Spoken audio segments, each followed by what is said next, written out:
Hello YouTube, Ethan Thomas here and welcome to another segment in my series of videos for the bolt action rule set. Tonight I wanted to go over the infantry assaulting vehicle rules. So for this example here we have a 9-man American squad, 8 riflemen with 1 NCO equipped with a Thompson, and the whole squad does not support any or have any anti-tank grenades.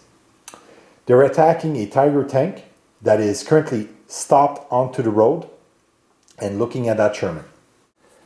So the first thing we'll need to do is activate the squad with a run order to start the assault. And we'll have to pass an order test even though the squad hasn't suffered any pins. This being the fact that they might suffer from tank fear. Therefore we'll pass a regular order test but with a -3 modifier. So this squad has a morale of 9, -3, we'll need to have 6 and less. We get a 3, so we are able to go through with the assault. Now, because the American squad is assaulting at less than 6 inches away from the Tiger, this means that the Tiger cannot react to the assault. Therefore, if the American would have started at more than 6 inches, the Tiger could have actually fired some of its weaponry. I have moved the models around and on the tank to show the assault. We have a 9-man squad. The NCO has a Thompson. That means that we will have 10 dice to roll. Contrary to infantry assaulting infantry in close combat, hits are not automatic when infantry are assaulting vehicles. Therefore, we will roll 10 dice and we will need 4 up, because the tank, like we said at the start of the tutorial, is stopped and did not receive either an advance or a run order.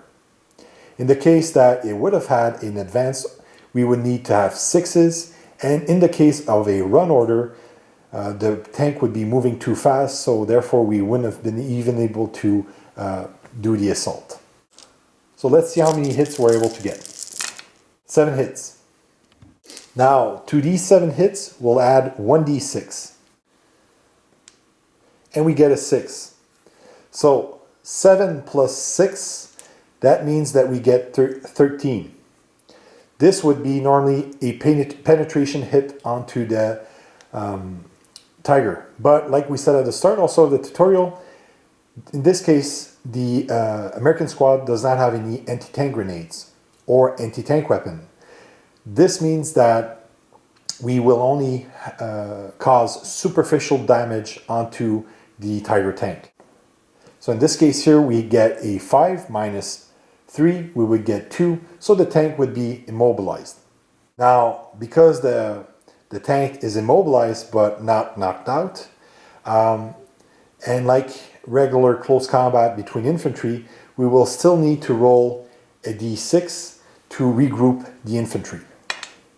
So in this case here, we will regroup the infantry 4 inches away from the tank. Let's look at the case where the American squad would have had anti-tank grenades. We rolled a 12, meaning we had 7 hits plus the 6 on the d6. So that means that we would have had 2 more than the armor of 10 from the Tiger. This means that we would have had a penetration on the Tiger, and the result of 5 that we rolled before the -3, because of the superficial damage, we would have had a knocked out. So we would have still then rolled for the regrouping and moved the infantry off the tank.